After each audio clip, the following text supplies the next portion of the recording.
Բարև։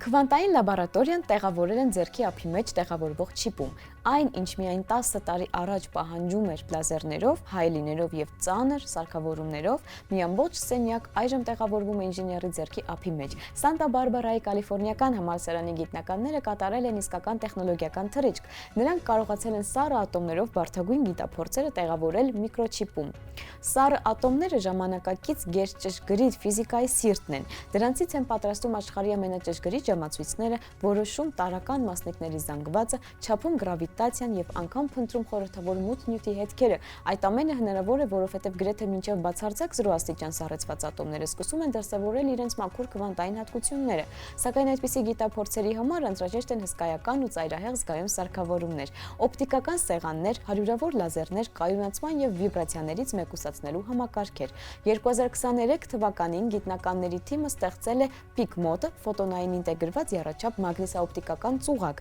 Սիլիցիումի նիտրիդից հաղորդափոխերը լազերի ճառագայթներն ուղղում են դեպի փոքրագույն վակուումային խցիկ, որում ռուբիդիումի ատոմներն են։ Ճառագայթները հատվում են արտացոլվում միկրոհայելիներից, իսկ մագնիսական կոճերը ձևավորում են ծուղակ, որը փոքրագույն ծավալում պահում է միլիոնավոր ատոմներ, սառեցնելով դրանք մինչև -273 աստիճան Ցելսիուսի սանդղակով։ Եթե նախկինում այդպիսի համակարգը զբաղեցնում էր 2 մետր երկարությամբ սեղան, ապա այժմ այն չիպի չափերի է, ու գիտնականները որոշել են կանգ չառնել, ինչու ամբողջ օպտիկական սեղանը չտեղափոխել բյուրեղի վրա իր լազերներով, ֆիլտրերով, մոդուլյատորներով եւ կարգավորիչներով։ 2024-ին ինժեներներին հաջողվել է լուծել ամենաբարդ խնդիրը կապված աղմկոտ լազերների հետ։ Կոմերցիոն դիոդային լազերները ունեին չափազանց անկայուն հաճախականություն, ու գիտնականները որոշեցին Fabry Perot-ի սովորական լազերի լույսն անցկացնել չիպում ներդրված ռեզոնատորներով եւ հաղորդափոխներով։ Արդյունքը գերազանցեց բոլոր սպասումները։ Ձևավորվեց միակ հաճախականությամբ կայուն ճառագայթ, որի հաճախականությունը համեմատելի էր տասնյակ հազարավոր դոլարներ արժեքով լաբորատոր համակարգերի հետ։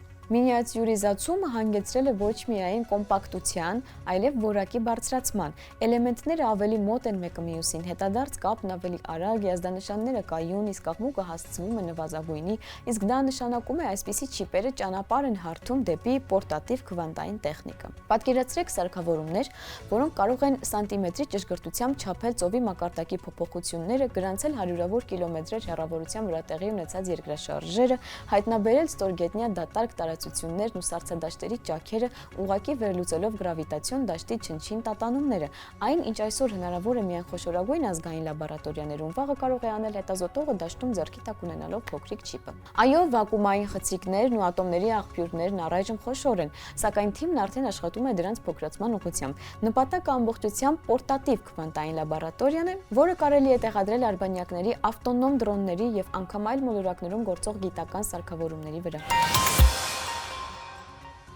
Բետոնին սովորեցրել են էլեկտրականություն կուտակել, ինչի շնորհիվ սովորական տան-պատերը կարող են վերածվել ապագայի մարտկոցների։ Ինչպես։ Մասաչուսեթսի տեխնոլոգիական ինստիտուտի գիտնականները բետոնը վերածել են նյութի, որը կարող է կուտակել եւ փոխանցել էներգիան հսկա սուպերկոնդենսատորի նման։ Եթե տեխնոլոգիան դուրս գա լաբորատորիայի սահմաններից, շինությունները կկարողանան ցերեկը լիցքավորվել արևից, իսկ գիշերը սնուցել իրենք իրենց։ Տեխնոլոգիան ստացել է էլեկտրահաղորդիչ ածխածնային բետոն կամ EC3 անվանումը։ Գաղտնիքը նրանում է, որ ցեմենտի մեջ ավելացվում է նանոչափերի ածխածնային մուր եւ էլեկտրոլիտներ։ Այս միկրոսկոպիկ մասնիկները ստրուկտուրայի ներսում ձևավորում են ֆրակտալ հաղորդիչ ցանց։ Այն հիշեցնում է սարդոստային, որով ազատ անցնում է էլեկտրական հոսանքը։ Այսպես բետոնը վերածվում է յուրահատուկ կարծր սուպերկոնդենսատորի։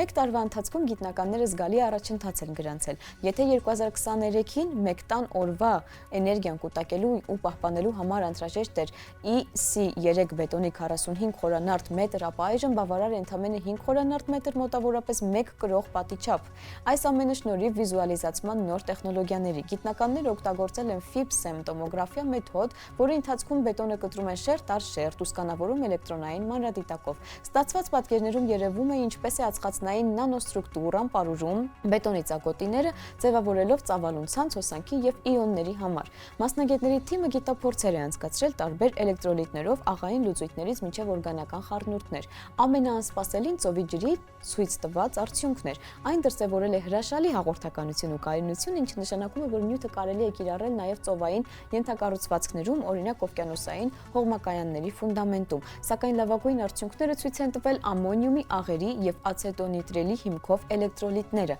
Այդպիսի բետոնի քառակուսի մետրը կարող է պահպանել ավելի քան 2 կիլովատ-ժամ էներգիա։ Դա մոտավորապես միջին սառնարանի օրական ծախսն է։ Արտադրության process-ը նույնպես դարձել է ավելի հեշտ եւ էժան։ Եթե նախկինում էլեկտրոլիտները ներարկում էին բետոնի պնդանալուց հետո, այժմ այն ուղղակի ավելացնում են ջրի մեջ ցեմենտը խառնելու ընթացքում։ Դա թույլ է տալիս ստեղծել հաստ, ամուր եւ ծավալուն էլեկտրոդներ, պահպանելով սովորական բետոնի բոլոր մեխանիկական հատկությունները։ Տեխնոլոգիայի հնարավորությունները ցույց տալու համար հետազոտողները կառուցել են էլեկտրահաղորդիչ կամար, օգտագործելով EC3 բետոնը։ Այն ոչ միայն դիմացել է բեռնվածությանը, այլև վառել 9 վոլտ դարում ունեցող լուսադիոդը։ Ավելին, բեռնվածության փոփոխության դեպքում լույսը սկսել է թարթել, ինչը կարելի է օգտագործել որպես շինության ամբողջականության ցուցիչ։ Բետոնը բառացի հայտնում է, երբ է չափից դուրս ճնշում գործադրվում։ EC3 բետոնի ներուժն ահռելի է, այսպիսի նյութերը կարող են սնուցել տները, կամուրջները, քաղաքային ենթակառուցվածքները, վերածելով միասնական էներգետիկ ցանցի։ Ճապոնական Սապորո քաղաքում EC3-ի էքսպերիմենտալ բլոկերը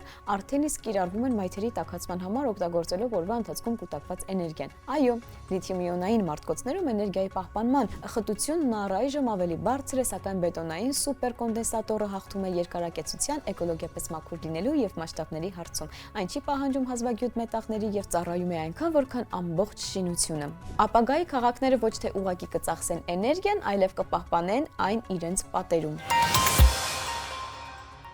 Այս շաբաթվա գիտնականը մաթեմատիկոս Գեորգ Կանտորն է։ Գեորգ Կանտորը այն մարդն է, ով հայտնագործեց անվերջությունը։ Մինչև նրա հայտնվելը մաթեմատիկոսները անվերջության մասին խոսում էին շշուկով, կարծես այն վտանգավոր մի բան լիներ։ Կանտորն առաջինը խիզախություն ունեցավ ոչ միայն խոսել, նա կարողացավ չափել անվերջությունը, համեմատել դրա տարբեր տեսակներ, կառուցել անվերջ աշտարակ, որը յուրաքանչյուր հարկում ավելի ու ավելի մեծ անվերջություն է։ Նա ապացուցեց, որ անվերջությունները շատ են եւ ոչ բոլորն են միմյանց հավասար։ Բոլոր ամբողջ թվերի բազմությունը անվերջ չէ, սակայն 0-ի եւ 1-ի միջև բոլոր թվերի բազմությունը էլ ավելի անվերջ է։ Այդպես ծնվեց կոնտինիումի գաղափարը։ Իր հայտնագործությունների համար Կանտորը չափազանց թանկ վճարեց։ Ժամանակակիցները եւ գործընկերները նրան համարում էին խելագար, մեղադրում մաթեմատիկայի հիմքերը խաթարելու մեջ, սակայն բազմությունների հենց նրա տեսությունը դարձավ ժամանակակից մաթեմատիկայի հիմքը մաթանալիզից մինչև քվանտային մեխանիկա։ Բոլոր ժամանակների մեծագույն մաթեմատիկոսներից Դեյվիդ Գիլբերտը պաշտպանում էր Կանտորին, ասելով. «Ոչ ոք չի կարող վտարել մեզ Կանտորի ստեղծած դրախտից»։